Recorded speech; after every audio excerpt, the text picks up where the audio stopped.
orgulho. E eu estou muito feliz. Eu conheci... Ale, a gente se conheceu em Bauru. Bauru. Foi em outubro, acho, do ano passado. Outubro de 2019. Exatamente. Exatamente. Foi um encontro. A gente já se conhecia virtualmente, a gente se estava lá. Como forma de retardar a disseminação do coronavírus.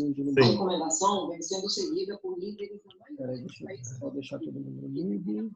Marcos está chegando. Pronto. Então, a gente se conheceu nesse dia, lá em Bauru, no evento que eu faço em Bauru, na jornada Eduardo Alferes de Cuidados Paliativos. E, desde então, já tinha uma afinidade e essa afinidade aumentou e a gente está cada vez mais próximo.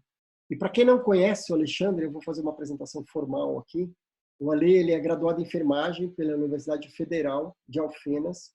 Ele tem especialização em saúde mental, gestão hospitalar, mestrado e doutorado na temática dos cuidados paliativos e humanização na assistência em saúde pela Universidade de Minas Gerais, Universidade Federal de Minas Gerais e Universidade Católica Portuguesa.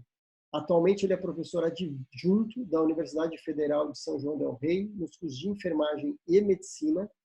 Ele é membro e pesquisador voluntário do Grupo de Estudo e Pesquisa em Cuidados Paliativos da Fiocruz e do Observatório Português em Cuidados Paliativos. Ele é membro colaborador do COREM Minas Gerais. Ele também é um cara que você tem que colocar no teu currículo, que está liderando um projeto que a gente vai começar a falar agora aqui de comunidades compassivas. É um projeto que a gente tem feito na Rocinha, que é essa história linda, que eu tenho o maior orgulho de fazer parte hoje. E, além disso, ele tem um coração que não cabe nesse Zoom. Então, é espetacular, é uma pessoa incrível que eu tenho o maior prazer hoje de chamar de amigo. Então, Ale, super bem-vindo, muito obrigado. Eu queria que você começasse a contar a sua história. Por que você escolheu fazer o que faz? Você escolheu ou foi escolhido? Como é que aconteceu? Eu vi uma apresentação um pouco mais da história pessoal do Ale esse ano no encontro que a gente teve na Elizabeth Kubler-Ross, lá no Rio de Janeiro. Mas eu queria ouvir. Muita gente quer saber um pouquinho mais da tua história. Resumidamente, a gente entrar, porque o tema de hoje, só, né, de conversas sinceras,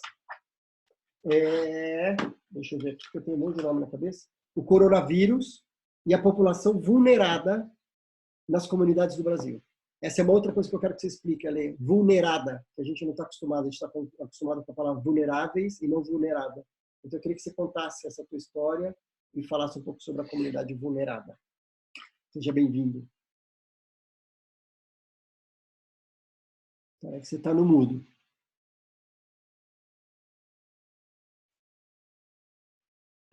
Aí. Pronto. Foi. Olá. Boa tarde a todos, então. O Tom me colocou no mudo, agora ele me tirou do mudo aqui. Uma boa tarde a todos. Então, agradeço muito o Tom, agradeço de estar nesse momento tão especial, né? Podendo trocar ideia com pessoas também, com certeza, envolvidos com a temática ou curiosos na temática, né? Eu sempre repito que foi um prazer conhecer o Tom pessoalmente, porque virtualmente essa relação já era muito boa e desde o ano passado nós estamos juntos e agora juntos nesse projeto da Rocinha, onde ainda bem eu consegui mais pessoas que têm coração compassivo para poder tentar nos ajudar nessa empreitada. Na verdade, como o Tom falou, eu sou enfermeiro e, resumidamente, eu fiquei na gestão durante 14 anos, gestão hospitalar durante 14 anos, dando aula e na gestão hospitalar durante muito tempo. Mas, desde a infância, me incomodava muito a questão do sofrimento que as pessoas tinham para morrer.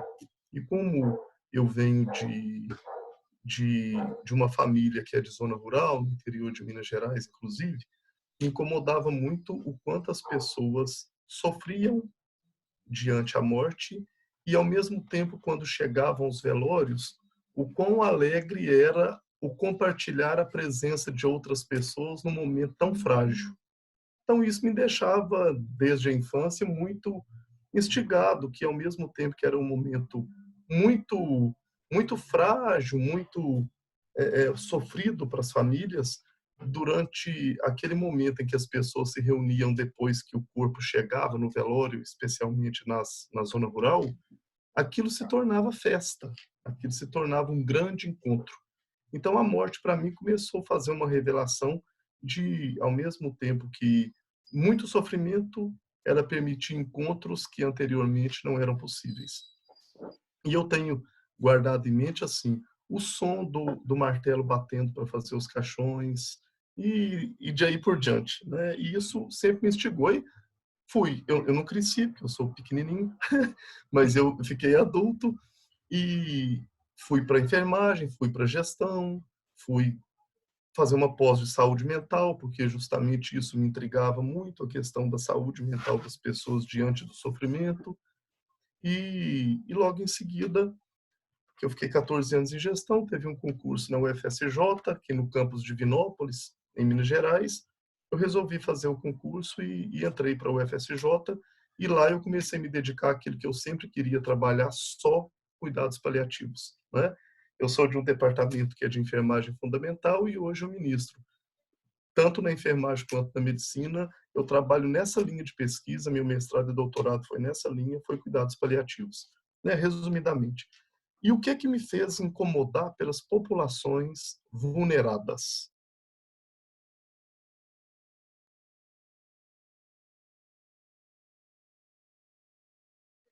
Ai, caralho, vou ter que fazer pelo celular.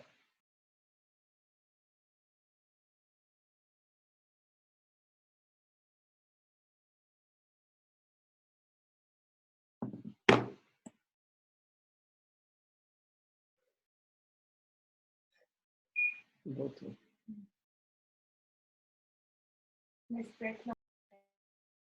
Vulneradas, é muito interessante a gente compreender que população vulnerada é uma população que está para além do risco.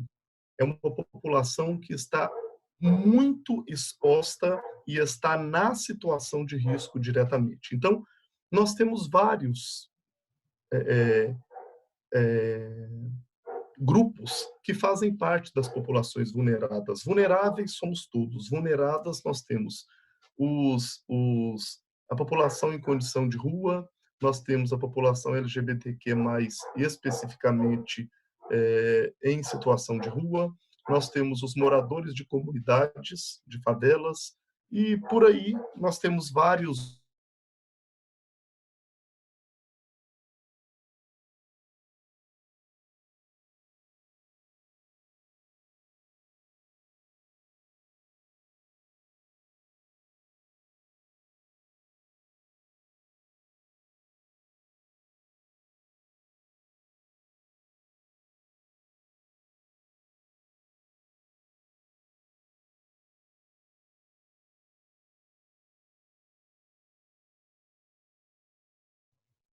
sofre.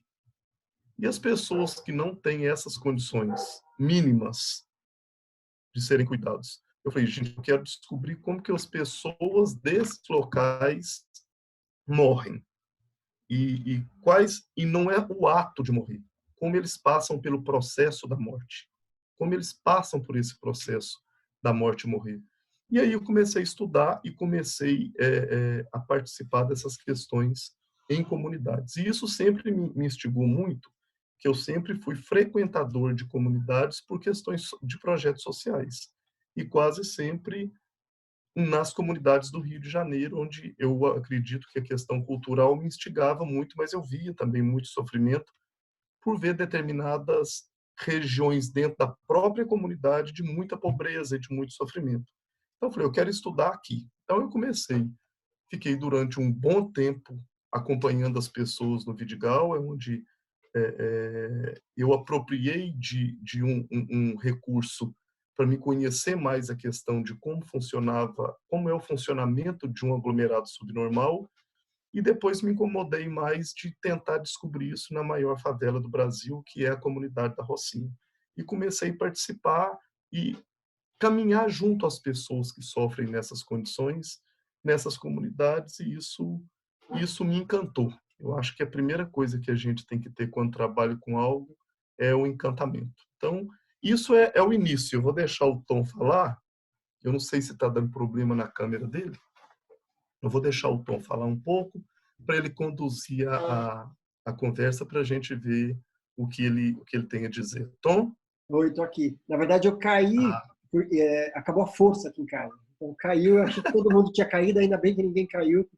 Não, estou aqui falando. Então, beleza, eu fiquei um pouco fora e voltei, mas já estou aqui de volta. Fazendo pelo... Aí eu caminhei no percurso até chegar, resumidamente, até chegar na questão da Rocinha. Eu vi. O que é legal ali, eu não sei se você falou, me perdoe. Você falou a definição de comunidade? Que tem aquela coisa que você fala, o que é uma comunidade, um número, que na verdade não é só favela, né? Que todo mundo provavelmente tem isso perto de casa, né? Legal. Eu falei da questão do aglomerado subnormal e quando a gente pensa em mais de 51 casas ou abrigos naquela condição, naquelas condições, isso já é considerado um aglomerado subnormal. Então, por mais que tem pessoas que acham assim, na minha cidade não tem, quase todas as cidades têm mais de 51 casas em um determinado locais em condições de pobreza, né? Em condição de dificuldade de acesso, saneamento básico, renda per capita por domicílio, com grandes dificuldades, né? E isso foi o que me incomodou muito. E daí eu queria que me fale um pouco, Ale, que eu, na verdade, nunca tinha ouvido falar esse termo, e agora e veio através de você, através do Rodrigo Luz, lá da Elizabeth Kubler-Ross, sobre comunidades compassivas, que eu sei que é algo que você vem estudando já faz alguns anos. Qual que é a definição? O que é uma comunidade compassiva? Eu sei que a gente está usando, vocês estão usando muito de benchmark e usando como exemplo o que é feito na Índia. Então, vocês são os grandes estudiosos. Ensina para a gente o que é uma comunidade compassiva. Na verdade, é curioso essa história, porque eu não sabia que isso chamava comunidade compassiva também. Ah, que legal. Na verdade, eu desenvolvi uma coisa achando que aquilo era um tipo de um projeto social e quando descobri no Congresso Carioca de Cuidados Paliativos que alguém falou comunidade compassiva e eu tinha feito o meu relato e uma pessoa falou assim, ué, isso que você faz é isso. Eu falei, então chama comunidade compassiva. E aí eu fui estudar e vi que era isso mesmo, só faltava o nome, né? Na verdade, comunidade compassiva, quando eu propus trabalhar nessas comunidades, foi entendendo o seguinte, eu entendo que o governo de todo o país ele tem uma responsabilidade sobre as pessoas daquele país. Mas nós somos corresponsáveis pelas pessoas do nosso país, por nós mesmos e pelas pessoas do nosso país. Nós somos corresponsáveis. Então não adianta eu entrar numa comunidade vulnerada, por exemplo, e começar a falar assim, o prefeito não dá, o deputado não vem. E aí começou a me incomodar muito aquilo e pensar o seguinte, o que nós, enquanto comunidade, enquanto favela, nós podemos gerir e fazer por nós, enquanto moradores. E aí, isso tem a ver com a definição de comunidade compassiva. Compassiva vem de compaixão. Compassiva vem de compaixão. Compaixão é algo além da empatia. Empatia é quando eu me coloco no lugar do outro, no sofrimento do outro e choro com ele. Nós estamos vivendo uma situação agora de ver, por exemplo, noticiários que falam assim, hoje saíram 800 mortos em tal país, hoje saíram não sei o quê. Eu sinto muito por aquilo, eu fico muito triste por aquilo, mas eu não posso fazer nada lá. Então é empatia, é um sentimento empático. Mas a compaixão, ela vai para além. A compaixão é quando, na verdade, muitos devem saber esse conceito, é quando, na verdade, eu sinto a dor do outro, visito a dor do outro, mas eu consigo sair da dor do outro, sentindo a dor do outro e faço algo para que ele minimize a sua dor.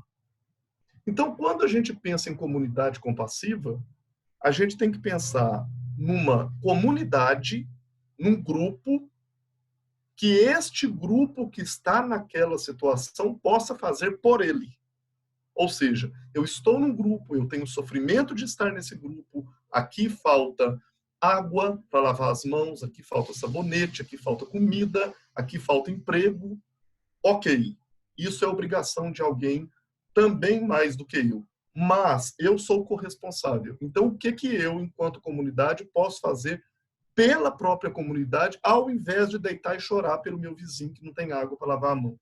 Então, a comunidade compassiva, ela se constrói de uma certa forma que ela amplia também, inclusive, essa visão que só a comunidade faz por ela. Quando a gente chama que na Rocinha nós estamos construindo o primeiro, entre aspas, modelo de cuidado de comunidade compassiva de comunidades, de favelas, que só veio a calhar o nome, comunidade compassiva e comunidade favela, comunidade compassiva na favela, é entender que aquela população fará por ela. Porém, aquela população não faz por ela só. Nós, enquanto corresponsáveis que não moramos lá, nós podemos estar na comunidade compassiva não sendo braço direto do cuidado. Eu posso estar ali como? Eu posso estar com doações, eu posso estar fazendo um evento beneficente, eu posso estar contribuindo com o manuscrito que eu fiz de pesquisa a respeito daquela comunidade e dando uma devolutiva para ela. Então, todo esse conjunto amarrado se porta e constitui uma comunidade compassiva, né? Então, se a gente for pensar em conceito, é mais ou menos assim. O que eu gosto muito, eu aprendi isso com o Roy Rimmer, se alguém esteve no festival ano passado, ele é o diretor do Zen Hospice lá em São Francisco, e eu fiz alguns cursos com ele, e que ele fala, a compaixão tem ação, tem uma ação. Quando você tem um sentimento, você faz algo. E a empatia, muitas vezes você não faz nada, você fica se colocando. E quando a gente fala se colocar no lugar do outro, é impossível a gente se colocar no lugar do outro. Porque quando eu falo assim, se isso tivesse acontecido comigo, se estivesse acontecendo comigo, é diferente do que está acontecendo com o Alexandre. Porque ele não tem a mesma história, ele não tem os mesmos medos, os mesmos valores, ele não tem. Então é impossível essa projeção de se colocar. A compaixão, eu vou olhar para ele, para a pessoa que está em sofrimento, e eu não vou virar as costas para o sofrimento. Isso também é a essência de cuidados paliativos. É não virar as costas para o sofrimento. Eu vou em direção ao sofrimento. E eu entendo e cuido do sofrimento daquela pessoa como ela precisa ser cuidada, como ela quer ser cuidada. E não da forma que eu acho que é.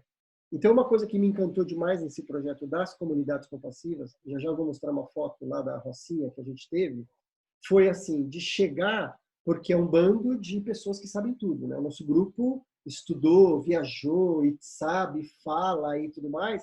Então, assim, é um pequeno passo para a gente falar, tá tudo errado, é assim que vai fazer. Então, da gente sempre ter essa constância, eu leio todo mundo falando assim, nós vamos muito mais para ouvir, para observar, para aprender e construir junto. Então, não é chegar, não é assim que funciona, é assim que funciona. A gente não sabe qual é a realidade. A gente não sabe qual é a dor positiva. Porque, às vezes, a dor que eu vejo lá, para eles é normal. A gente teve uma situação lembra daquela senhora na casa, que ela, um lugar muito sujo, e ela bem fraca, e a gente falou, a senhora não quer ir para casa? Eu vou mostrar a foto e ficar lá? Ela falou, não, aqui é minha casa.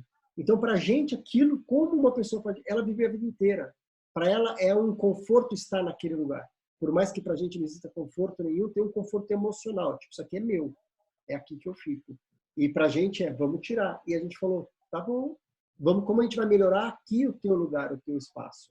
Então, é um exercício gigante, porque eu acho que a gente tem uma tendência, eu quero muito te ajudar, do meu jeito. A gente nunca pergunta o que você precisa. E daí o que precisa, talvez, isso eu não quero ajudar. Isso não é tão legal. Ou isso eu não apareço tanto. Ou isso, sei lá o quê. Então, acho que é um aprendizado nesse conceito da compaixão e da comunidade compassiva, isso, de eu olhar para o outro e entender o que ele precisa, ouvir dele o que ele precisa. Eu vou mostrar as fotos, a gente foi fazer uma visita para conhecer o espaço. Primeiro, essa foto aqui. Na verdade, Tom, eu só queria falar uma coisa antes que eu acho que é interessante, porque esse local, porque assim, a comunidade compassiva, ela pode funcionar sem um local fixo. Uhum. É a comunidade funcionando por ela. Uhum. Por incrível que pareça, na Rocinha, tem uma casa que é chamada Casa Social dentro da Rocinha, que ela tem uma relação direta com a Igreja Católica, que é um local que antes da gente chegar, antes de conhecer, eu descobri que quando uma pessoa está muito doente, não tem condições de ficar na sua casa, eles levam para esse local. É como se esse local, entre aspas, fosse um pseudo-hóspice que eles levam para esse local e cuidam.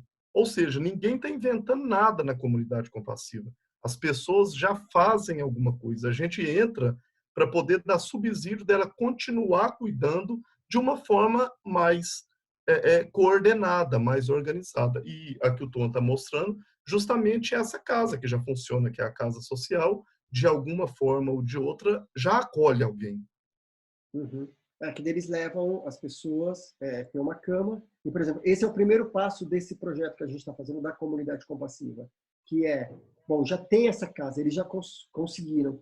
O que a gente pode fazer para melhorar essa casa? Como é que a gente pode fazer para que ela acolha mais pessoas? Que em vez de atender uma pessoa, que a gente consiga colocar 5 pacientes. Que tipo de reforma a gente pode fazer? Como é que a gente vai conseguir dinheiro para fazer? E o que a gente tem falado também, que é muito claro, que eu acho super interessante, é assim, nós estamos fazendo juntos, daqui 2 anos a gente vai sair. Então, assim, é construir um processo sustentável.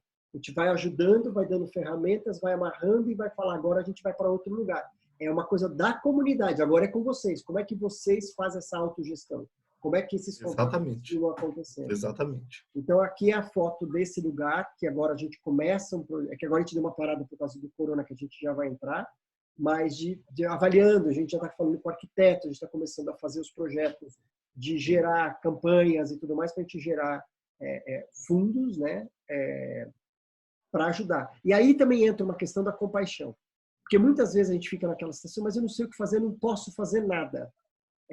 Doação em dinheiro é uma ação compassiva. Você pode fazer uma doação.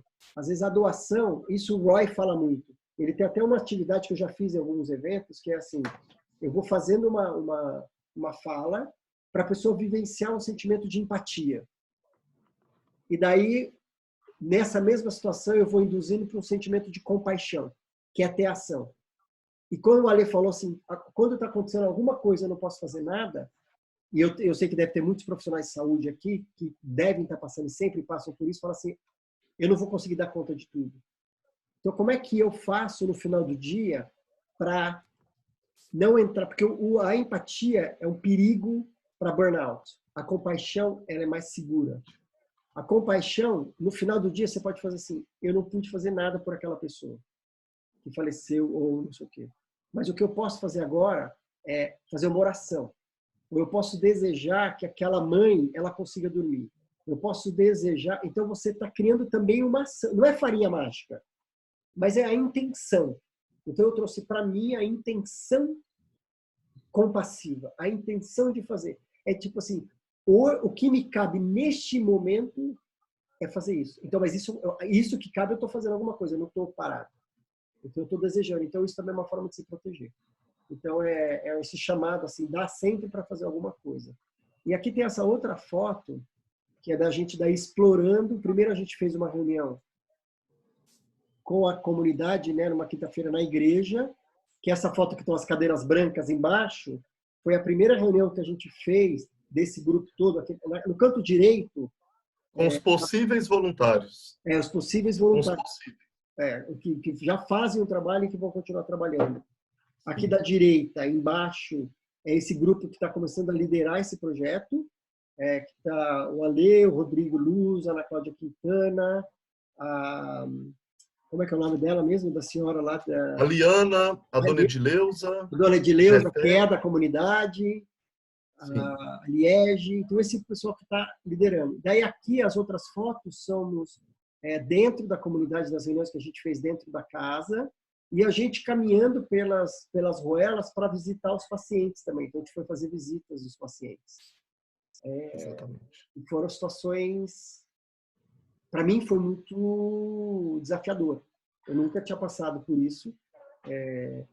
Eu senti... Eu não sei se eu te falei isso, da hora que eu entrei, eu comecei a sentir todos os meus órgãos internos, assim, apertados. Assim. Eu fiquei a todo tempo sentindo aqui dentro tenso e apertado, porque é tudo muito diferente, o que você vê, e é muito sofrimento, e coisas que, na verdade, para a gente, às vezes é mais do que para eles, que eles já estão acostumados. Eu já não sinto o mesmo nível de sofrimento do que... É porque, na verdade, eu não deixo de sofrer com o incômodo, mas aquilo é o gueto dele. Aquilo é o espaço dele, né? Então é muito sofrível, justamente porque a gente pensa numa situação do nosso conforto, que para nós é confortável. Inclusive, eu vou comentar alguma coisa a respeito do corona agora a seguir, e vou falar porque o município, por exemplo, alguns municípios estão fechando hotéis e levando pessoas da comunidade para os hotéis. Eu vou comentar disso logo depois. Isso, no primeiro momento, é super agradável, mas com 3 dias o pessoal já está, entende? Assim, não é o hotel. Eles se sentem fora. Fala um pouco sobre isso, Valei. Vamos entrar então nisso. A questão assim, Sim. Porque a gente está falando, né? Todo mundo está falando sobre confinamento, isolamento social, e sobre todos os desafios. Nossa, eu aqui em casa, isolado. E daí quando a gente vai para lá, porque primeiro tem um desafio das pessoas com o trabalho. Muitas pessoas não estão sendo liberadas do trabalho, não podem ser liberadas, porque realmente elas trabalham no dia para comprar comida do dia. 2, a história da convivência 24 horas no espaço, que é desse tamanho, um número muito grande de pessoas. Tem toda a questão sanitária, de água, de higiene e tudo mais. Então, assim, muito complexo. E não chegou ainda lá. Certo, Ale? Está começando. Isso. Dá uma geral para a gente. Tá. Na verdade, uma coisa que pode ser estranha é pensar assim, moro em Minas e isso no Rio. Eu já contextualizei o porquê, porque, na verdade, ali a cara das comunidades, de fato, os aglomerados subnormais, que, na verdade, a história ela vem do Nordeste, a história das favelas, e favela é o nome de uma árvore, que ela dá os cachos todos muito próximos uns dos outros, por isso eles falavam favela, essa árvore, e aí morro da favela, porque tinha muitas árvores dessas, e quando veio para o Rio, essa nomenclatura, isso aí em outro momento a gente pode detalhar mais, ficou favela, né? E aí o que acontece? A gente falando de confinamento, falando de isolamento social, o Tom já percebeu e vários que estão aqui no grupo possivelmente já frequentaram. Eu vi que tem gente aqui que é da Clínica da Família do Rio, já vivencia isso, e de outros locais também. Quando a gente entra num beco, numa viela, a gente não tem 5 casas. Em um beco, a gente tem 200 moradias e em cada moradia dessa tem aproximadamente 6 pessoas. Então, nesta viela, que muitas vezes não são ruas, outros não são nem vielas, são becos, nós temos 600 pessoas em um beco. 600 pessoas. E ali tem idosos, ali tem pessoas no chamado grupo. É o isolamento nesse espaço dele. Nos 40 metros quadrados, nos 30 metros quadrados, embaixo de uma escada que vai para a casa de cima, embaixo virou uma casa de um cômodo, que a cozinha, o quarto é o mesmo ambiente e que o banheiro é compartilhado com outra casa. Essa é uma realidade das nossas comunidades, né? Nós não temos só no Rio, nós temos aqui em Belo Horizonte, nós temos em Recife várias, por todos os lugares do Brasil, Porto Alegre, nós temos favelas, então em vários locais nós podemos falar que a gente tem essa situação. Porém, quando a gente depara com uma situação dessa e fala em situação de risco, e quando a gente pega uma situação de um vírus com uma capacidade de infecção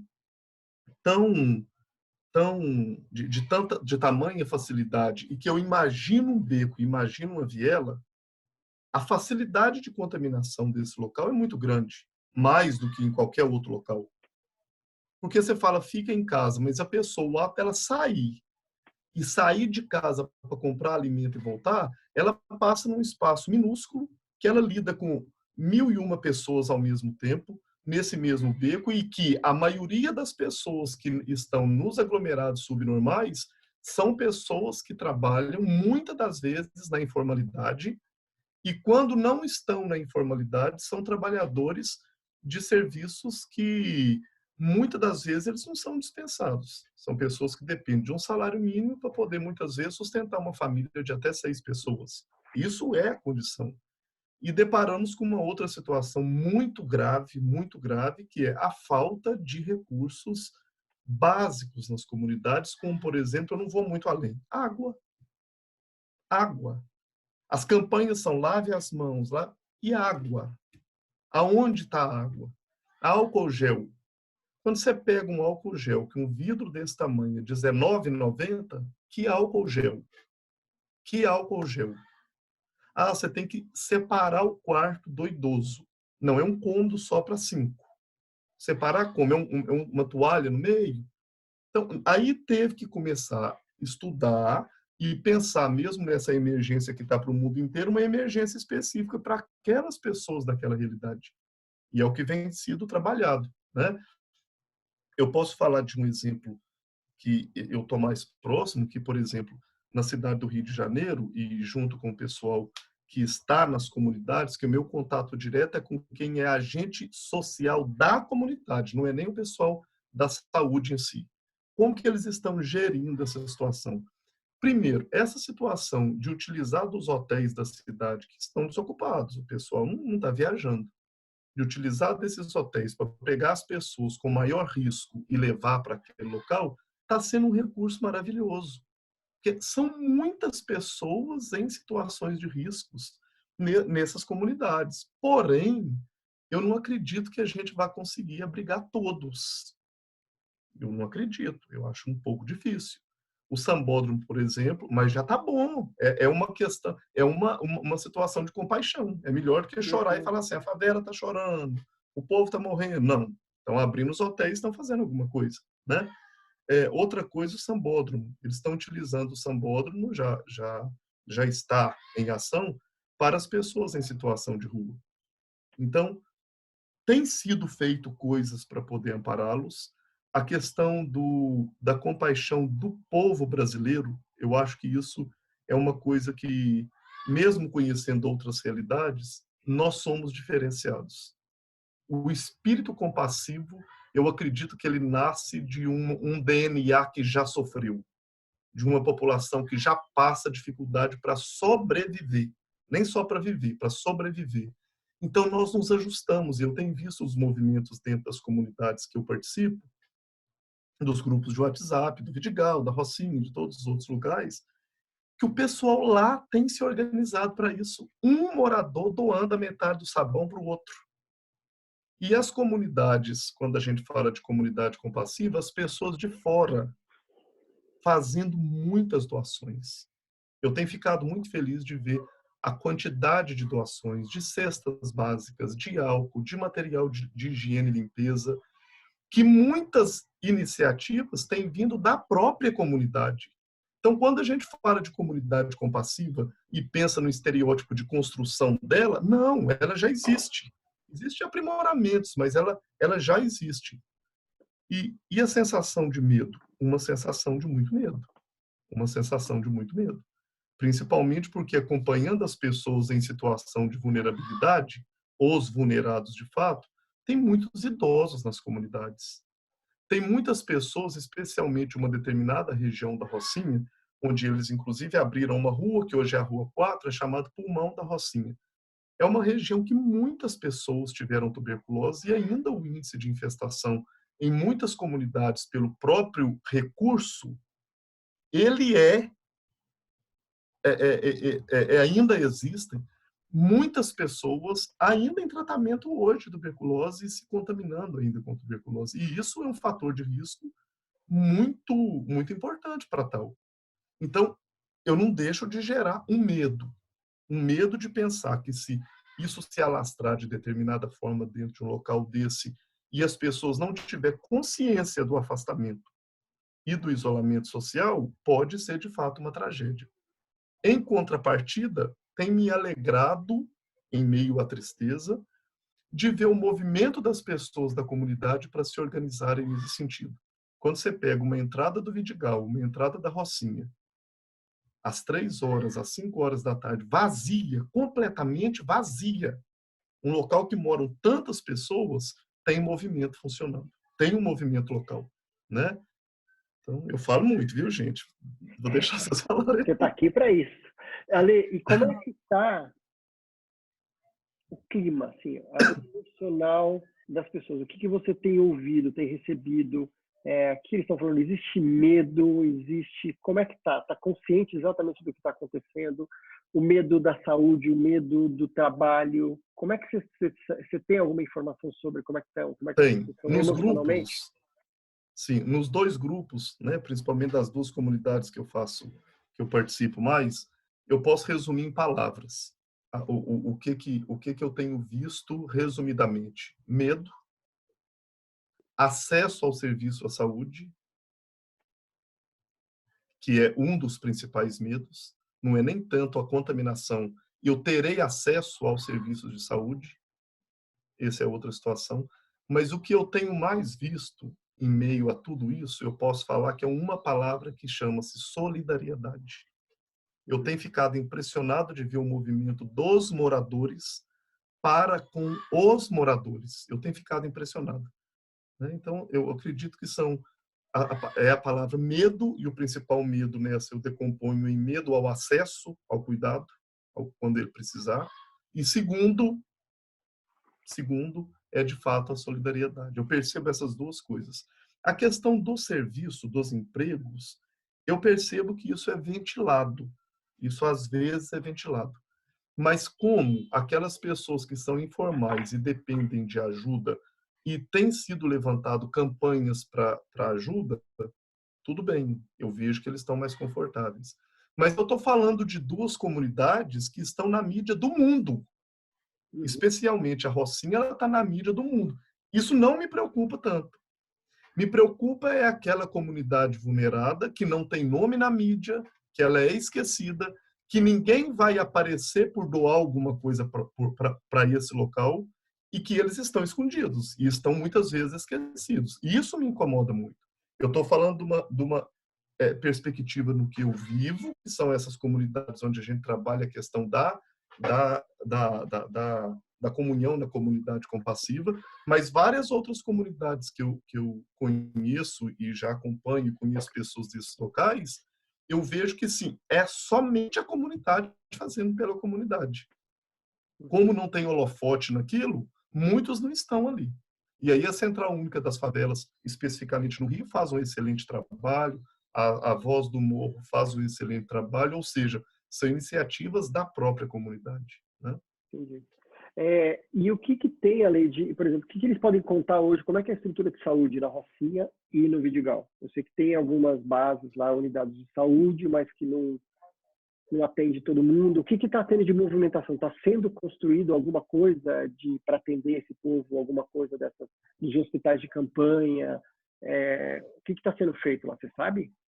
Especificamente, quando você fala de hospital de campanha voltado para essas 2 comunidades, não tem nada diferente hoje, não. Hoje, na verdade, o acesso deles é o acesso convencional mesmo, né? São as clínicas da família, né, que contemplam as unidades, entre aspas, unidade básica de saúde, com clínicas da família. Então, normalmente, é o acesso que já era antes. O movimento de hospital de campanha são locais em determinadas zonas das cidades, que você sabe, que vão acompanhar e vão receber pessoas de determinada região. Mas constituído naquele local para essas, não tem nada específico, não. Ainda não. Entendi. Pessoal, eu compartilhei com vocês aqui no chat um link que é uma campanha que... Está falhando o som, Tom. Eu coloquei o fone, Tom? ficou pior ou ficou melhor? Alô, alô? Voltei? Está falhando. Voltei. Está melhor agora. Voltou? Tá melhor. Acho que estava com a estabilidade, tá. E o som está melhor agora que eu coloquei o fone? Tinham falado que não estava tão bom? Melhorou? Tá. Tá. Eu coloquei aqui no chat um link de uma campanha que é uma dessas vaquinhas virtuais que a gente criou, esse grupo, né, da comunidade compassiva. Ali tem escrito o nome de todo mundo, que a gente está levantando uma doação para especificamente para as comunidades. Então, que a gente vai daí fazer a doação em dinheiro para compra de hoje de alimento, itens básicos de limpeza e tudo mais. Então, a gente está encerrando já, a gente está quase para bater a meta. Então, qualquer ajuda é super bem-vinda. A gente aceita de R$5 a R$5.000. Pode ficar super à vontade. Certo, Ale? Mas é importante todo mundo participar, tá? Então eu compartilhei, se vocês quiserem copiar ou já clicar, que daí isso já vai abrir, depois vocês leem com calma isso tudo, porque eu acho que isso é... O que eu tenho visto também tá acontecendo, né? De doações chegando e tudo mais, né? Sim, sim, tem sim. E, na verdade, deixar claro que esse trabalho em si da Rocinha está totalmente vinculado à Associação dos Moradores da Rocinha. Né? O Wallace, que é o presidente da associação, então não é uma coisa nós por nós só não. Na verdade, os vínculos têm que acontecer para poder justificar, inclusive prestar conta à comunidade daquilo que possivelmente foi arrecadado ou não. Né? E o Instituto Elizabeth Kubler-Ross, por meio do Rodrigo, tem gerido isso de forma muito, muito, muito perfeita. Uhum. A gente fez a movimentação, achou quem lá a gente vai fazer doação para que chegue nos pontos corretos, né? Então, aqui a gente tem até falado de como gerar também a sustentabilidade do espaço, que talvez as compras sejam feitas nos mercados dentro da comunidade. Como a gente pode fazer com que seja totalmente sustentável o processo e tudo mais. Ali eu vou abrir para perguntas. Você tem alguma coisa mais que você queria falar antes da gente abrir para perguntas? Alguma coisa que você fala, puta, eu queria... Não. Possivelmente vai vir na nossa conversa, né? Tá bom. Então, eu queria abrir para perguntas. Quem tiver uma pergunta, o que eu vou pedir só para as perguntas é serem bastante objetivos com a pergunta, porque às vezes a gente vai fazer uma pergunta e a gente se perde, vai muito tempo. Como é muita gente, vamos tentar ser bem objetivo na pergunta. Então, quem quiser começar a fazer, só levanta a mãozinha aqui que eu vou liberar. Todo mundo sabe abrir a mãozinha, ou senão simplesmente abre o microfone e fala, tá? Se for mais fácil. Não precisa ser tímido, não.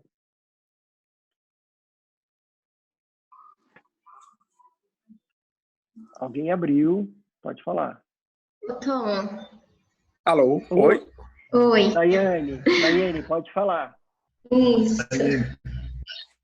Bom, Tom, eu sou de Minas Gerais e a realidade que a gente tem aqui é bem diferente, né, aí do Rio e de São Paulo.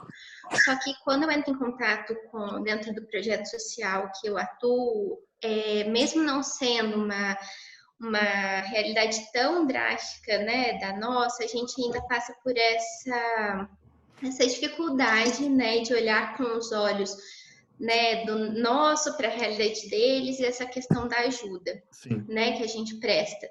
E eu queria perguntar, diante da experiência de vocês, se existe um exercício ou uma forma que vocês encontram de tentar minimizar essa visão que a gente tem de eu estou ajudando o outro, né, mas qual que é a necessidade do outro? Porque aqui a gente tem um pouco de dificuldade de trabalhar isso com os voluntários, que nem sempre são pessoas da área da saúde ou que estão tanto em contato. Então, como que nós, assim, poderíamos passar esse exercício de se colocar no lugar do outro a partir do âmbito da cultura, da vivência dele, e não da nossa? Eu acho interessante, daí a gente... Primeiro, boa tarde, né? Eu acho interessante a gente... É um exercício que eu tenho sempre feito. Às vezes as pessoas me pedem para visitar, sabe? As comunidades. Eu vou partir desse princípio. Eu gosto muito de falar que se você quiser ir num zoológico para ver bicho, é zoológico. Não é questão o pessoal chega lá e fala, olha o pobre, olha o não sei o quê. Não, isso é até uma exposição muito, muito negativa. O que eu sugiro, e que eu sempre sugiro às pessoas que querem ir comigo, é o que você pode fazer por essa pessoa e como exercitar isso. Escuta ativa. Muitas pessoas que já foram comigo, eu posso colocar isso para vocês de forma muito, muito tranquila, que a pessoa às vezes visita, por exemplo, nós fomos numa casa que tem um senhor que mora sozinho, lá tem só duas portas-janelas, e ele é sequelado de acidente vascular, e ele fica sozinho, e essas janelas ficam abertas o tempo todo, e o pessoal da comunidade que passa ali põe água para ele, um horário vai um dar banho, outra hora vai um levar comida. E uma das pessoas que foram comigo para poder fazer uma visita e tentar fazer algo interessante, a pessoa disparou a perguntar a ele o que ele precisava, o que ele queria de bem material, se a televisão dele estava boa, a pessoa queria doar um bem material porque é confortável. Eu doei uma televisão, né? E ele, custando e com muita dificuldade de falar, ele simplesmente falou assim: presença. Eu não quero mais nada, eu quero presença. Então, quando a gente orienta os voluntários que o nosso principal ato quando a gente vai fazer alguma coisa por alguém é ouvir a necessidade da pessoa, ouvir. Hoje eu vim aqui, eu vim te visitar, eu estou aqui à sua disposição para conversar contigo. Você quer me falar alguma coisa? E eu gosto de partir por um princípio seguinte: tem alguma coisa hoje que te faz sofrer? Tem alguma coisa que eu, ser humano, posso fazer para diminuir o seu sofrimento? Onde dói? Onde dói? E essa dor, ela tem que ir além da dor física. E aí a pessoa começa a verbalizar. E no meu papel de escuta ativa, eu penso no ato da compaixão. O que é que eu posso fazer com isso? Como eu posso transformar? Então, um exercício, Daiane, que eu acho muito interessante, é, antes de fazer as visitas e buscar essas pessoas, fazer exercícios de escuta com um grupo de voluntários. Tem várias dinâmicas que ajudam quanto a isso, entende? Não sei se o Tom quer completar. Eu quero complementar que é exatamente isso, que é a pergunta, curiosidade. Então, assim, eu vou lá não com a resposta pronta. Eu gosto muito do conceito que fala sobre mente do iniciante, ou mente de uma criança pequena, que ela vai com o olhar, vai visitar, ela vai curiosa. Tipo, eu não sei de nada. Então, essa mente do iniciante, assim, eu vou deixar tudo que eu sei para trás. Ainda mais quando a gente fala de profissional de saúde, quando a gente está com o jaleco que representa estudo, conhecimento, noites de estudo e provas e mestrado. Então, ele representa muito conhecimento. Então, se eu vou com isso simbolicamente, com esse jaleco na cabeça, eu sei mais que você. Então, eu sempre falo de fazer um exercício que é, simbolicamente, tira esse jaleco, porque é o seu conhecimento. Ele está ali, ele continua ali. Você não vai perder... Desculpa, você pode silenciar o Paulo? Porque a gente eu acabei de silenciar. Acabei de silenciar, daí eu abro de novo daqui a pouco. Então, esse conceito do jaleco. O jaleco é todo o meu conhecimento. Quando eu vou para um processo de escuta, eu tiro simbolicamente esse jaleco para eu me conectar só como pessoa. Minha Siri está falando comigo. Para eu me conectar só como pessoa. Então, eu vou com essa mentalidade do iniciante. E eu falo, como você está hoje? Como eu posso te ajudar? Qual é a tua dor hoje? Então, eu ouço com curiosidade. Depois que eu ouvi e entendi, e daí eu vou nessa minha caixinha de ferramentas, ou nesse jaleco que eu tenho conhecimento, daí eu posso oferecer. E, às vezes, o que ele quer é um abraço e não uma explicação científica sobre um tratamento, ou uma televisão, ou não sei o quê. Então, acho que assim, a coisa mais simples é isso, a escuta. Então, fala assim, vai com a mente do iniciante, você não sabe nenhuma resposta ainda. Confia, deixa a pessoa perguntar, e daí você vai atrás da solução. Então, acho que, resumidamente, é isso. Tá? Acho que era o Paulo, né, Paulo? Você quer fazer uma pergunta? Te liberei aqui. Opa. Pronto. A Reneide está primeiro. A Reneide está primeiro aí. Ok. Vou desativar aqui. Espera aí, então, cadê a Reneide? Então, abra o seu microfone, então, Reneide, fale, que eu não estou te achando aqui.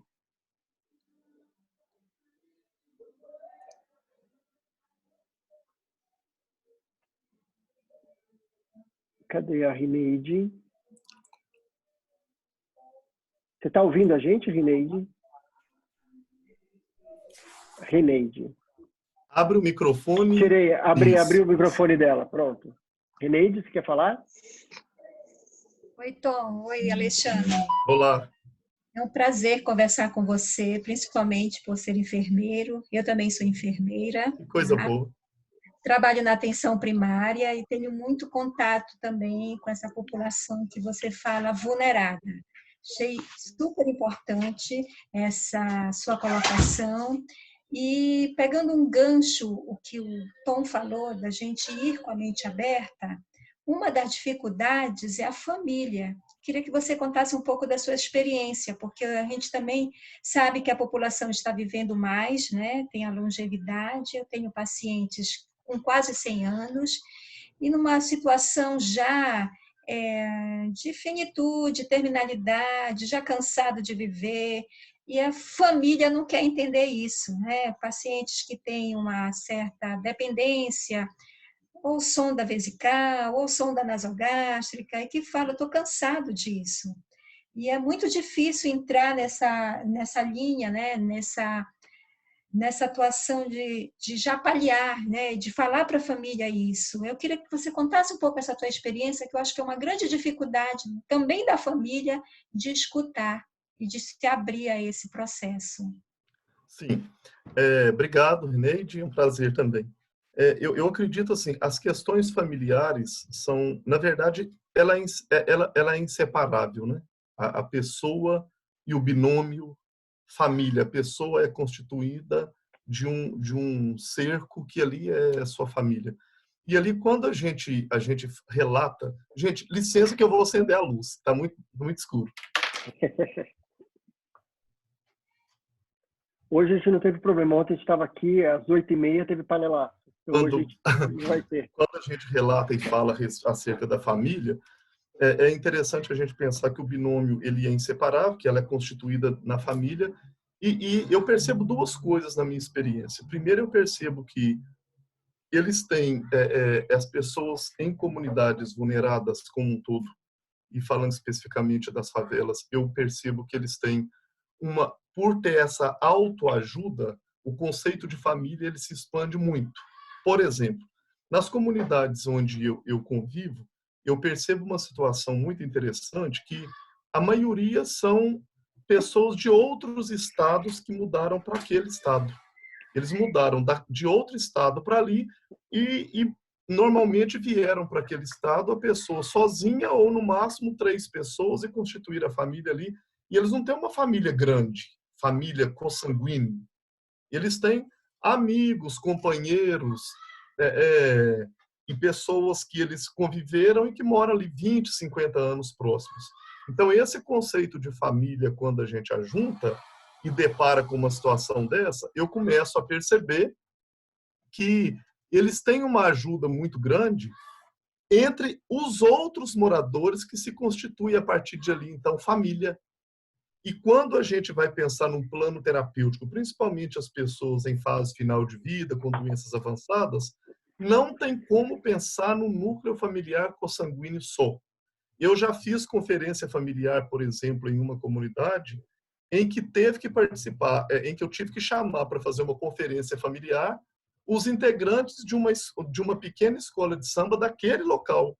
Porque aquela pessoa era só ela e o marido, não tinham filhos, eram nordestinos, estavam morando ali, e numa situação de degradação muito grande, e quando eu fui levantar quem eram os familiares dessa pessoa, eu não posso nem perguntar somente familiar, porque eles relacionam a questão consanguínea.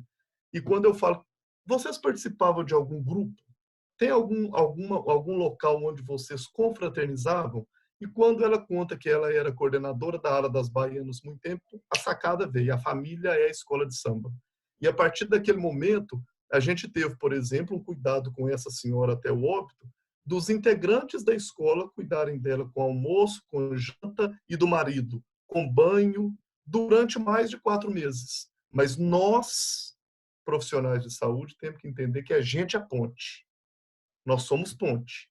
O nosso papel não é de privilégio. Ah, que bom, que bonito, eu trabalho na comunidade, eu faço isso. Não, o nosso papel é assim. Na sua individualidade, você tem que entender a cada dia que o seu papel é ser ponte, é ser ligação. Não é só o que aparece que é válido. É aquilo que a gente faz para poder fazer com que as pessoas tenham mais dignidade para partir de uma forma mais tranquila, mais segura e cuidada. Eu acredito que você deve ter uma riqueza de experiência com isso também, mas eu comecei a lidar melhor com isso há mais de 8 anos atrás, quando eu comecei a adentrar mesmo nas comunidades, era utilizar na minha vida o conceito novo de família. Senão, a gente está de pé e mão atada. E eu queria complementar também, voltando um pouco na história da mente do iniciante, da curiosidade, que muitas vezes, e eu não estou falando exatamente que é o seu caso, Reneide, mas que eu ouço de muitos profissionais, e não só profissionais, no geral, assim, também na escola e tudo mais, às vezes de você já rotular uma categoria. Então, fala assim, a família vai dar problema. Sabe? Antes, eu já estabeleço. Então, quando a família vem com dúvida, com medo, com agressividade, com dúvida, com choro e tudo mais, então isso já entra na categoria e fala assim, é uma família problemática. Ela é problema. Porque eu já tenho esse rótulo estabelecido, é super fácil de colocar nessa caixinha. Daí eu estabeleço, coloco o rótulo e boto lá, fala, a família é um problema, não dá para fazer. Se eu vou com a minha mentalidade do iniciante, da curiosidade, fala assim, como que eu vou ajudar essa família? Diria que é fácil. Como que eu vou ajudar? Ó, toda essa defesa, essa agressividade, na verdade, primeira coisa que tem, assim, a agressividade não tem nada a ver com você. Eu vi uma frase no final do ano nos Estados Unidos, o cara falou em inglês que fala assim, mad, it's easier than sad. Então, mad é bravo, né? Raiva é mais fácil do que tristeza. Então, a gente acessa mais fácil a raiva do que a tristeza. Em inglês fica bom porque é uma mudança de palavras, né? Então, assim, ficar bravo é mais fácil do que ficar triste. Então, é mais fácil. O acesso a essa emoção, ela está mais à mão, a raiva, do que a tristeza. Então, eu tenho que entender que aquilo é uma expressão de tristeza. Então, e não tem nada a ver comigo. Nunca levar para o lado pessoal. Então, isso também é uma coisa do mente do iniciante, nunca levar para o lado pessoal. Então, olhar para essa família com curiosidade. Como é que eu vou entrar nessa dor? Como é que eu vou auxiliar? E a escuta faz muito. Então, assim, acho que tem a ver também de falar assim, eu estou vendo que você está muito bravo, eu reconheço, eu não consigo imaginar o que você está sentindo, mas acho que tem que ter muito cuidado que a gente tem essa tendência de colocar nessa categoria. Coloca na caixinha. Família problemática. Daí, tipo, tchau. Eu blindo. Entendeu? Eu blindo, porque já tem essa categoria, entendeu? Então, de novo, daí não é a mente do iniciante. Porque a mente do iniciante fala assim, quem é essa família? Por que ela tá brava? Isso é uma coisa. Como é que eu olho tudo? Tá? Obrigado. Agora o Paulo, eu vou tirar você do mudo. Pronto, Paulo. Olá, primeiro prazer estar falando com vocês, né? O Alexandre é um grande mestre que eu já conheço. E a minha questão é a seguinte, eu sou mais voltado para a área comercial hoje em dia, trabalhei na área da enfermagem por um bom período. E hoje em dia eu tenho buscado muito essas questões de política pública, de relacionamento pessoal. E a minha questão é o seguinte, como lidar com a diferença cultural, né? Por exemplo, eu sou de Minas e, por exemplo, aqui a gente tem uma cultura diferente, no Rio uma cultura, São Paulo outra cultura, crenças religiosas diferentes de lugares para lugares. Como você está introduzindo isso dentro do lar das pessoas? Na verdade, Paulo, bom te ver. Igualmente, Vou falar uma coisa. Na verdade, eu não vou introduzir nada. Na verdade, eu vou para poder ouvir, para poder escutar. E quando o Tom fala do jaleco, eu gosto muito, até falei, isso me inspirou o ano passado lá na Casa do Cuidar, quando eu falei a primeira vez a questão do jaleco, porque o meu jaleco é proteção, ele não é reinado. E muitas pessoas usam o jaleco como um reinado. Então, eu vou ali introduzir, eu vou ali fazer, eu vou ali apresentar. E não é. Quando o Tom traz a questão assim de desvestir, inclusive a situação do jaleco, desvista. Desvista sem esquecer que você tem a sua individualidade. Você tem sua religião, sua questão cultural, seus desejos, os seus medos, mas a partir do momento que você se colocou disposto a servir, eu servir, eu tenho que pegar o que é meu, não é tirar de mim e pendurar. Eu tenho que colocar guardadinho aonde eu guardo ele para mim, e naquele momento eu sou um ser escuta. Eu sou um ser receptividade, escuta, que eu vou, de fato, sem julgamento nenhum, entender qual é a necessidade de saúde do outro.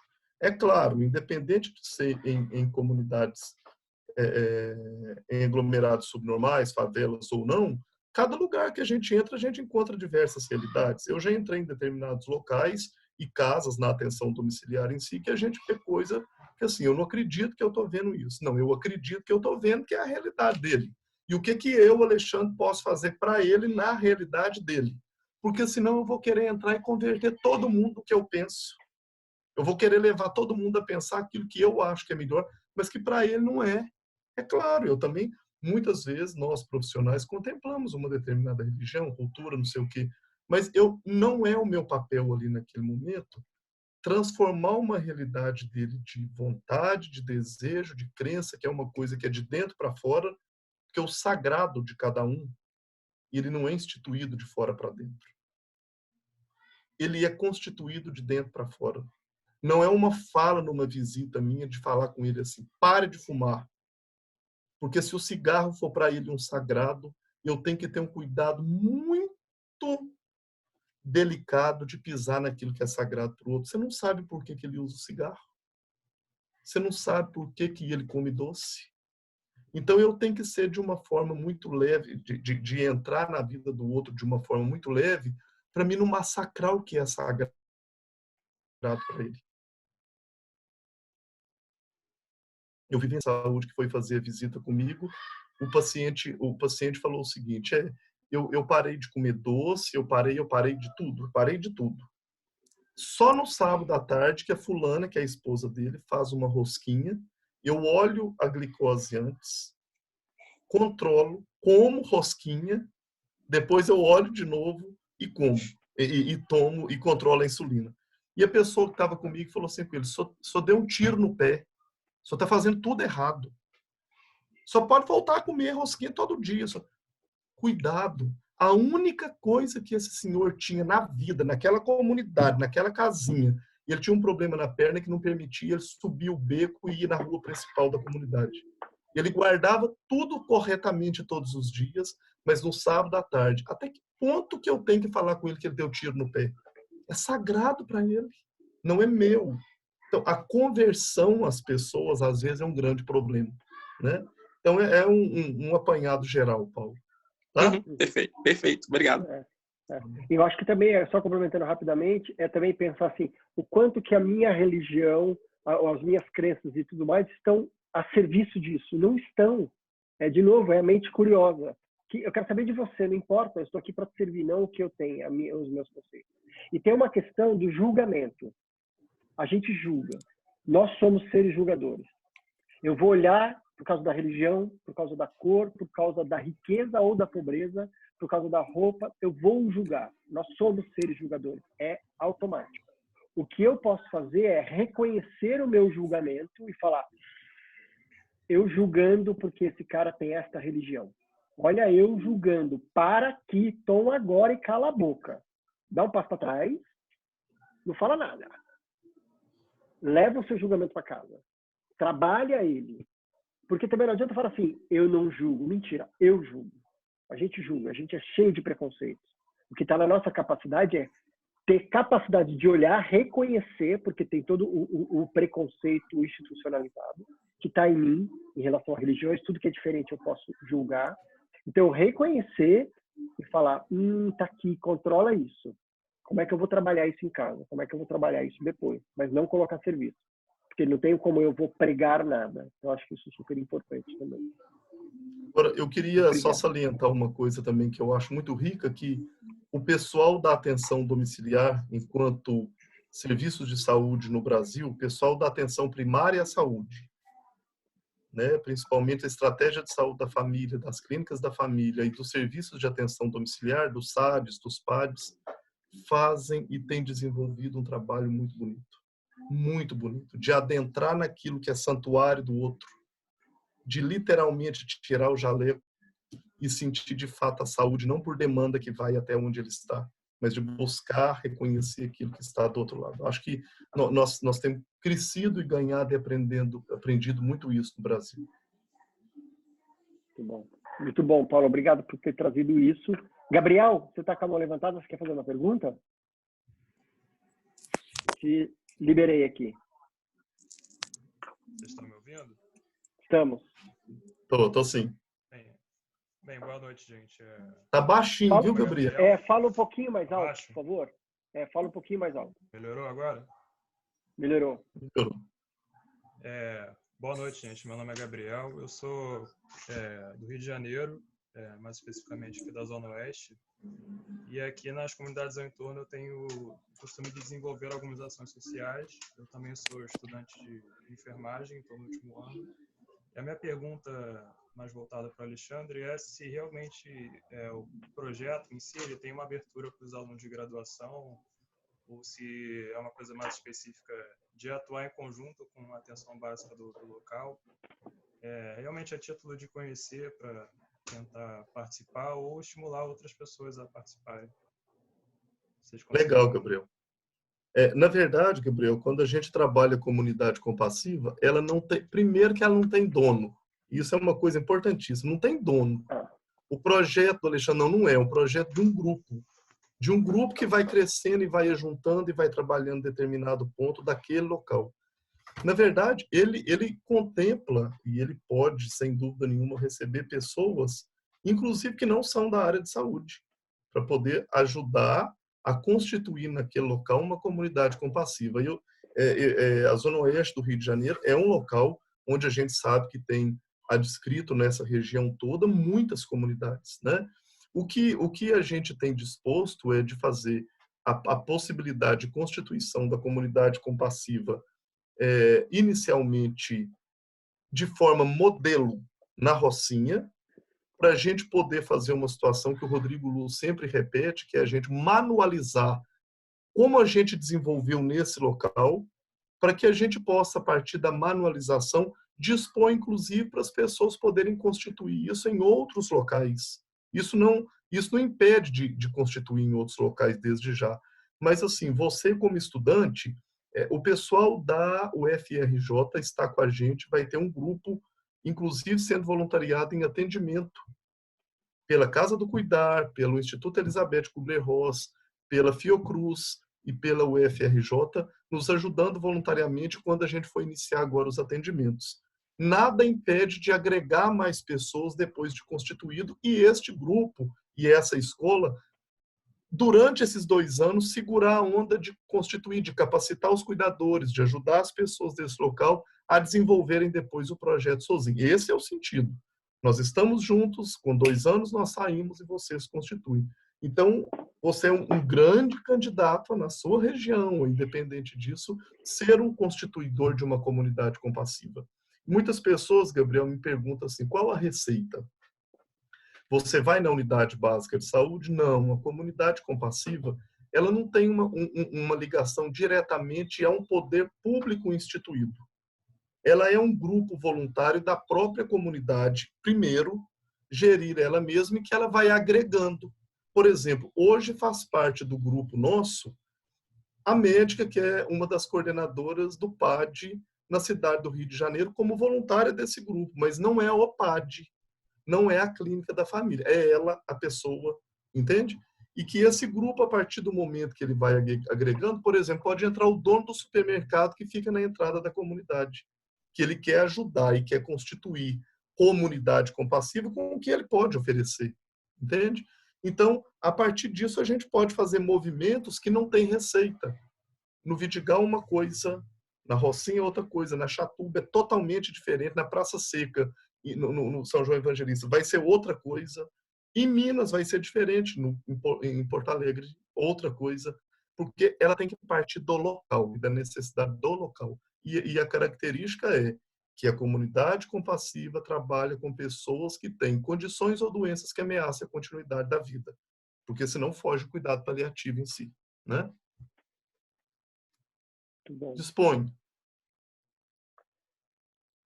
Quem mais? Eu estou compartilhando agora também no chat uma coisa que eu me lembrei disso que a gente está falando, né, da mente do principiante e tudo mais. Tem um conceito budista que chama os 3 princípios da pacificação, que é de uma zen budista chamada Roshbeli Glassman. Eu não sei dizer exatamente o nome dela, mas são 3 princípios. O primeiro é não saber, aquilo que eu falei. mente do iniciante, estar aberto e curioso. O 2 é testemunhar. Então, testemunhar, eu só estou lá. O que é o testemunho? Eu só estou observando. Estar presente no sofrimento e na alegria. E o 3 é compaixão, livrar os outros e a si do sofrimento. Então, eu acho que isso serve para muito do que a gente está falando, né? De muitas perguntas que surgiram, que a gente quiser praticar uma ação compassiva, seja uma comunidade, seja para qualquer sofrimento que está perto. E a gente também não precisa falar assim, agora eu preciso achar alguma coisa para eu salvar o mundo. Eu preciso de uma coisa muito grande. Às vezes não, às vezes é o seu mundo, às vezes é na tua casa. Às vezes a gente pode começar pequeno, a gente não precisa começar salvando as baleias, a gente pode começar salvando o meu vizinho. Então, eu acho legal, se vocês quiserem copiar isso, eu acho um mantra importante para se viver. Alguém mais tem alguma pergunta? A gente tem um tempinho para fazer, já estamos acabando. O Marcos tem aqui, eu vou abrir você, Marcos. Pode falar. Oi, primeiro, parabenizar vocês pelo trabalho, que realmente é um trabalho muito bonito que vocês fazem. E sou mineiro Onde também, mas não, eu estou em Miami, né? Opa! E trabalho como psicólogo, né? Que eu sou psicólogo aqui também, que não psicólogo, é mental health counselor, que fala.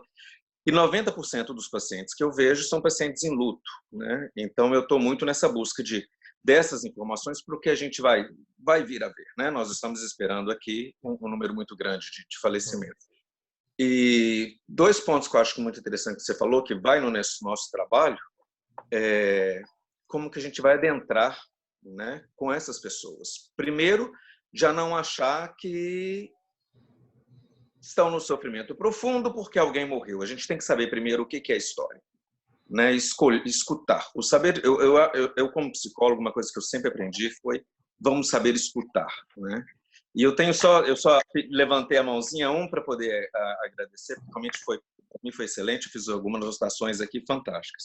E me lembrou muito na minha época de adolescente, que eu frequentava um grupo religioso, essa questão do a gente oferecer para diminuir a nossa angústia, né? Mas não oferecer o que a pessoa realmente necessita. Exatamente.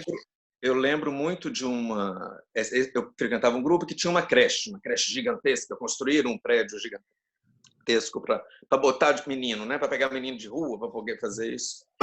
E eu lembro que tinha uma mãe que dormia na frente do grupo, né? Ela era moradora de rua com 2 filhos. E as pessoas insistiam, nós vamos levar seus filhos. Aí um dia essa mulher ficou com muita raiva, ela virou e falou assim, não entendo vocês. Vocês falam que os filhos, que a gente é tudo espírito, que a gente é alma, que a gente planeja antes de nascer. Se meus filhos me escolheram, eles já sabiam que eu morava na rua. Para que vocês estão querendo levar eles agora para uma creche? Né? Então, foi uma coisa que me ensinou muito no dia que eu ouvi isso. Né? Qual que é a minha necessidade? Qual que é a necessidade de quem eu quero ajudar? Aliás, eu quero ajudar e ele quer ser ajudado também, né? Que a gente já vem com essa superioridade nossa de faculdade e tudo mais, que eu vou te ajudar. E esse eu vou te ajudar pode ser tão ofensivo, né? Pode machucar tanto, né? Porque você já chega pisando no outro, achando que é inferior. Que é o caso que eu acho que acontece muito nas comunidades, né? As pessoas já chegam arrombando, vim aqui para resolver a sua situação de pobreza. Exatamente. Sendo que o pobre, às vezes, de material, ele é muito mais rico do que tudo, né? Exatamente. E objetivo, você vê o que a gente está passando hoje, tanto aí como aqui, né? A questão a culpa não, as desculpas, né? Para não ter o distanciamento social, é o pobre que precisa trabalhar para poder comer. O pobre está se ajudando, né? E o rico está aí, né? Fazendo o quê? Sentado com perdão da palavra, com a bunda no computador, falando mal dos outros, né? Mas então, assim, a gente precisa saber ouvir, né? Qual não é criar demandas, né? A demanda existe. Exatamente. Eu gosto muito dessa fala, Marcos, que você colocou agora. Muito cuidado para não criar demandas. A gente, às vezes, chega no lugar e quer falar assim, me conta, vamos colocar no papel o que você está precisando. Às vezes, e na maioria das vezes, muitos lugares que eu vou visitar, a pessoa quer entrar para o grupo para ajudar outros. Para ajudar o outro. Exato. Nem é problema. Obrigado, Marcos. Obrigado vocês. Obrigado, Marcos. Eu me lembro lá na favela, daí conversando com a dona Edileuza e com as senhoras que elas moram na favela, elas são parte dessa comunidade de vulneráveis, né? E daí eu virei para ela e falei, por que a senhora faz isso? Porque ela acorda cedo, ela briga com todo mundo para conseguir internar um paciente aqui, para conseguir remédio lá, ela dá tapa na cara de quem manda e, tipo, ela bota para rodar lá. E daí eu falei, por que a senhora faz isso? Ela parou, acho que ela nunca tinha parado para falar por que eu faço, né? Ela parou, ela deu uma pensada, ela falou assim, é amor. Eu faço por amor. Foi isso que eu aprendi. Meu pai, lá não sei onde, quando ele tinha, matava boi e distribuía para todo mundo. Então é isso que a gente tem que fazer. Tipo, quase que, tipo, porque é o que faz, sabe? Não tinha uma elaboração. É porque é. Simplesmente porque é. Então é bonito essa verdade, essa simplicidade que vem de lá. Alguém tem mais uma última pergunta? Fran, eu vou te liberar aqui. Oi, vocês estão me ouvindo? Sim. Sim. Então, na verdade, assim, é bem uma curiosidade. Eu fiquei pensando, assim, como a gente sabe que a morte no hospital, né, o Alexandre comentou que uma das coisas que fez com que levou ele à pensão do vulnerado é considerar que se pessoas que estão no hospital, que têm o aporte de um cuidador, vivenciam de determinadas formas, como que as pessoas que não têm esse cuidado, que estão lá na comunidade, que ocupam esse espaço do vulnerado, como que elas vivenciam, experienciam a morte, né? E eu fiquei pensando, assim, se tu puder falar um pouquinho dessa diferença, assim, e como que se dá essa subjetividade para a morte no contexto do domicílio, esse conceito do vulnerado, e como que a comunidade compassiva ela pode influenciar nisso, assim, diferente do contexto hospitalar, que lá vai ter, querendo ou não, tem regras, os rituais de fim de vida vão ser diferentes, vão ser experienciados de forma diferente, tanto para o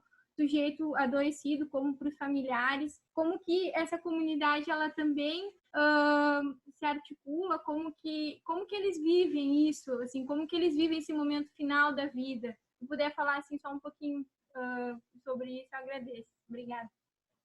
Ótimo ponto.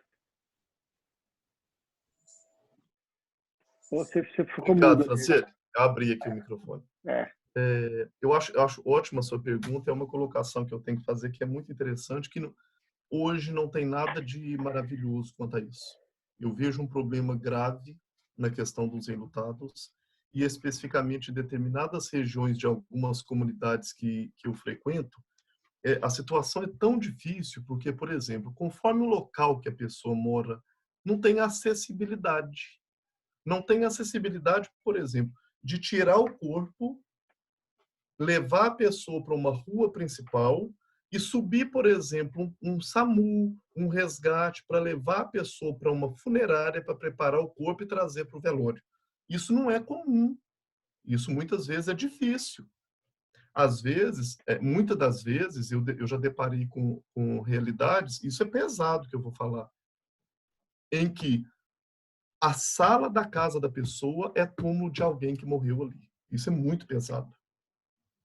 Porque, às vezes, é uma pessoa que ele cuidou ali durante um tempo, e aquela pessoa falece, o local que a pessoa morre, eu nem estou falando de questões de infecção, estou falando de uma demência, por exemplo. É tão tortuoso, é tão íngreme, e é tão difícil devido às curvas e à forma que a pessoa era para poder tirar o corpo dali e levar para algum lugar, que eu já deparei com situações que a sala da pessoa foi cavado na sala da pessoa e a pessoa foi sepultada ali, por não ter condições de ser retiradas. Quando a gente pensa em política pública de saúde, foi uma coisa que o Paulo levantou, e eu acho que é uma questão que a gente tem que parar. Quem não tem esse olhar, tem muitas pessoas que têm, a gente precisa parar de olhar uma política pública para quem tem acesso ao asfalto. Nós temos que fazer uma política pública para quem tem acesso ao asfalto, para quem não tem acesso ao asfalto, para quem mora nos mangues, para quem mora nos morros, para quem mora em local que não tem jeito de retirada. E eu já deparei com situação, Franciele, que, por exemplo, o pessoal se ajusta na sua realidade. Então, tem locais que as pessoas falecem em determinadas comunidades que são morros, porque nem toda comunidade é morro, que são morro, que o poder paralelo do local, vocês entendem muito bem o que eu estou falando, eles se ajustam com os moradores para tirarem os corpos de pessoas que morrem em determinado local, porque quase todas as comunidades têm pelo menos uma rua principal. E levam esse corpo até aquela rua principal para que ali tenha acesso aos hospitais, aos cemitérios, aos locais de velório. Mas tem locais que não tem nem esse poder, entre aspas, paralelo que faz guiar esse corpo até tal local. Então, tem locais que têm organizações, tem outros que não. Então, quando você fala de tratar a subjetividade, quando eu falei da minha preocupação nas comunidades, é justamente o meu medo, porque é medo, de como vai se comportar esse vírus nesta realidade e numa situação de muitas mortes, como serão realizadas as retiradas, por exemplo, de corpos que não conseguiram ir até o hospital e está ali num nível de contaminação importante, entende? Porque é tudo muito novo. Nós nunca pensamos numa situação de morte em cadeia, em grande quantidade, em um determinado local de difícil acesso. E nós estamos tendo que pensar. Portanto, que os municípios no Brasil estão criando estratégias próprias de cada local de como vão lidar com uma possível, um possível acúmulo ou uma possível curva íngreme que vai acontecer de uma vez e possa gerar uma tragédia, como a gente viu em outros locais, que olha que a realidade, às vezes, pode ser melhor do que a nossa. Então, gera medo. Mas esse medo ele não pode ficar no medo, ele tem que ficar, de alguma forma, ele tem que justificar o feitio de algo, que é a compaixão. Então, as comunidades já têm se organizado justamente, por exemplo, como eles vão fazer com uma pessoa que tem que ter um isolamento domiciliar numa casa que mora mais pessoas. Eles estão trabalhando com aquilo que eu falei antes. Eles colocam, por exemplo, um varal no meio da sala. Do lado de lá, a pessoa fica de máscara. Do lado de cá, as que não estão contaminadas ficam sem máscara. O de lá não passa para cá e tudo que o de cá precisa fazer para o de lá, ele deixa em determinado local, ele pega e usa. É a realidade. Como que você vai falar? Vai para o hotel. Nem todo mundo vai para o hotel. Não tem jeito de todo mundo. Vai levar o corpo para onde? Nem todo mundo vai levar o corpo. Então, está tudo muito novo. Mas as comunidades, de uma forma ou de outra, têm se organizado e o poder público também tem se organizado. Chegou uma pergunta aqui, Tom, eu achei interessante, porque eu achei que essa pergunta ia surgir de alguma forma, mas ela não tinha vindo ainda. Foi, Alexandre, vocês tiveram alguma resistência por parte desse poder paralelo nas comunidades? Em relação ao Covid, vi reportagens sobre o poder paralelo, mesmo sob ameaça, ressaltando os moradores a importância de ficar em casa. Eu tive algumas experiências, como eu estou em alguns grupos, eu não estou denominando uma comunidade em si, vou falar de experiências, porque não cabe a mim falar essa ou aquela, em que o poder paralelo, sem julgamento, ok? Eu não estou falando que ele é bom ou que ele é ruim. Esse não é meu papel. Esse não é meu papel. O poder paralelo, ele tem estipulado, como ele sempre estimula, regras locais que são mais brutas. Eu não estou falando de bruta também, maléficas, mas elas são mais rígidas, vamos falar assim, do que as regras de um poder não paralelo. Então, a comunidade, queira ou não, muitas vezes, quando aquela ordem vem de quem tem o domínio local, ela é mais ouvida do que de fora. Então, por exemplo, manda um recado geral, fala no alto-falante que quem manda no local, que quem coordena, entre aspas, o local no poder paralelo, deu esta ordem. Com certeza ela é cumprida, porque a punição ela é certa. Não tive nenhuma dificuldade, é outra pergunta, para poder adentrar essas comunidades. A primeira foi procurar a associação de moradores. Ali é o cerne da questão. Ali está a representação dos moradores naquele local. Sempre eu chego pela associação de moradores. e eles vinculam a outros locais. Tem alguns que é a própria associação, tem outros que manda a gente procurar alguém de uma igreja X, que ali vai ser a referência, outros da igreja Y, outro do pessoal que tem um grupo de capoeira, e aquele grupo ele é muito representativo na comunidade, mas a porta de entrada é a associação.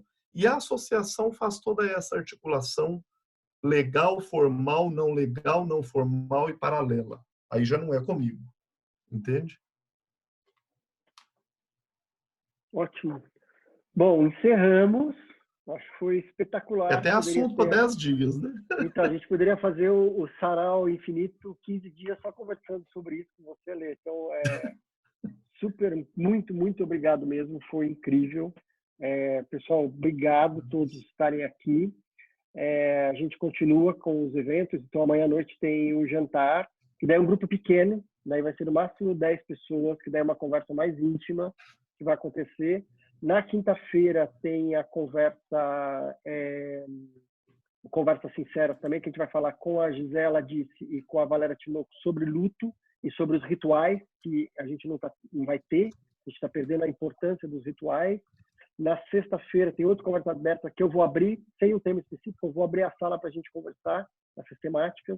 E tem a agenda aí a semana que vem toda, a gente já está trabalhando para outra semana. Então, a gente vai seguir assim todos os dias com esses tipos de conteúdo. Amanhã a gente vai mandar uma pesquisa para vocês sobre o que vocês acharam, o que pode melhorar, assuntos que vocês gostariam, para que seja uma construção contínua, conjunta desse sarau, dos conteúdos, o que pode ter, o que não pode ter, etc. Tá? Então, o que eu gostaria que vocês respondessem, apareçam nos próximos. Eu sei que o evento de quinta-feira já está esgotado, mas eu vou abrir o número de inscrições, porque como é gratuito, muita gente se inscreve e acaba não vindo. E daí quem quer vir não consegue entrar na sala. Então a gente vai abrir com o risco de alguém daí não conseguir entrar, mas eu prefiro dar mais chance de mais gente estar presente do que ao contrário. Tá bom? Então, super obrigado a todos vocês. Ale, cara, valeu. Obrigado a todos. você aqui sempre. Obrigado. Sempre bem-vindo ao infinito sempre. Obrigado. Tchau, um beijo para vocês. Até mais. Tchau. Nada, beijo.